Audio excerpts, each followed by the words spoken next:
Friends, welcome to my channel. এই রাত হয়ে গেছে, এখন আমি মার সাথে একটু রুটি বেলছি। বাবা রাতে রুটি খাবে, ওই জন্য এখন রুটি বেলতে বসেছি।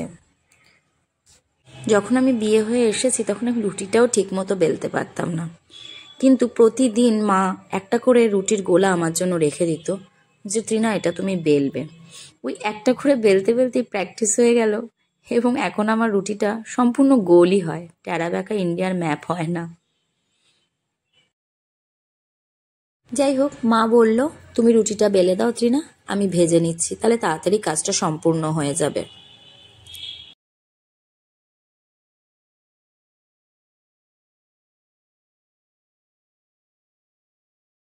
মা রুটিটা ভাজতে চায় এই কারণেই, মার রুটি ভাজাটা নরম নরম হয়, আর আমি ভাজলে একটু কেমন একটু শক্ত হয়ে যায়। আমি ঠিক বুঝতে পারি না কি কারণে এটা হচ্ছে। যাই হোক, শীতকাল, গরম গরম রুটি, একটু নরম নরম রুটিই ভালো লাগে খেতে। তাই মা বলল ঠিক আছে ত্রিনা, আমিই ভেজে নিচ্ছি।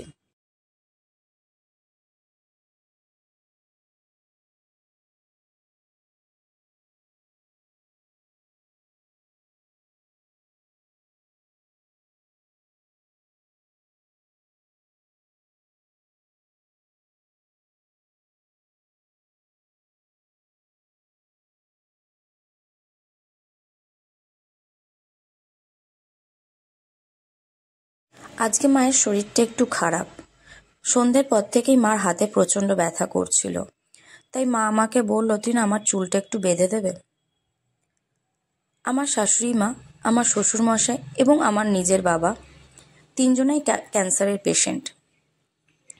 তারপরেও তারা এই রোগটার সাথে মনের বলের জোরে লড়ে চলেছে, এবং তাদেরকে দেখেই শেখা উচিত কিভাবে এত বড় একটা কঠিন রোগের সাথে লড়তে হয়।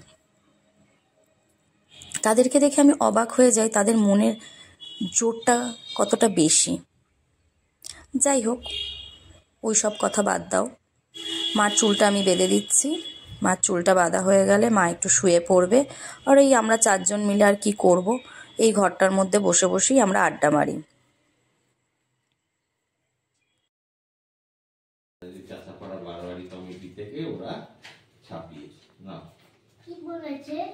হাতটাতে এতটাই ব্যথা ছিল যে মা চুলের জটটা পর্যন্ত ছাড়াতে পারেনি। মার চুল বাঁধা কমপ্লিট। এদিকে দাদু আর নাতনি গল্প করেছেন। এদিকে কি গল্প জানি না, গল্পের কোনো মাথা মুন্ডু নেই, দুজনাই দুজনের মতো বকতে থাকে। চলো ওদের গল্পই শুনি বসে বসে, আর কি করবো। জলে ভাসিয়ে দিয়েছে, বলেছে আসছে বছর আবার হবে।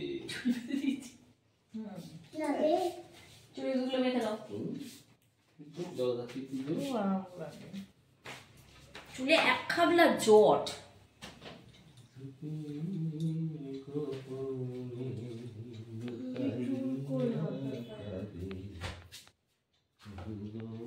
তাতান টাটকেছে পার্ক দেখেছো? চিড়িয়াখানায় যাবি এবার। চিড়িয়াখানায় বাঘ আছে, সিংহ আছে। বুড়ি মাসি দেখবে না, তুমি যাবে। যদি যাই হবে ও বাঘ দেখেছে, টাইগার দেখেছে। বিলাইতে গিয়ে, বিলাইতে তো বিশাল বড় পার্ক, বিশাল বড় চিড়িয়াখানা, জু। বিলাইতে জু আছে, হ্যাঁ বিশাল বড়। কি জানো ওটা, ভুলে গেলাম, কি জানো ভুলে গেলাম। মৈত্রী বাঘ। মৈত্রী বাঘ।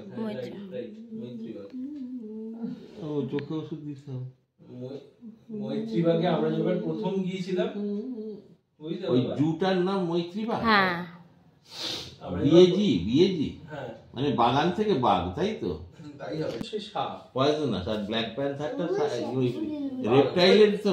না না, বাঘ। ও বাঘ, ব্ল্যাক প্যান্থার পুরো তেল তেলে গায়ের লোক।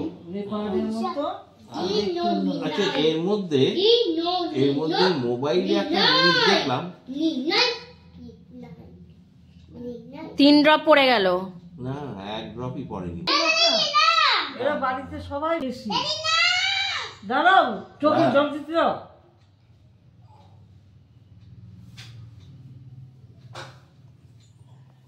নেই বোঝাইছে নাকি?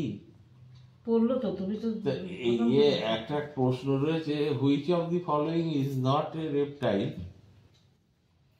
তা ইয়েকে বলছি যে আমি তো এতদিন জানতাম ব্যাঙ তো রেপটাইল গ্রুপেই পড়ে। না না ব্যাঙ রেপটাইল গ্রুপে না পড়ে না না? না না, তাহলে সাপ আর কুমির, হ্যাঁ ওগুলো রেপটাইল। গিরগিটি রেপটাইল তো, টিকটিকিও তো রেপটাইল, রেপটাইল কিন্তু ব্যাঙ রেপটাইল গ্রুপে পড়ে না। না না না।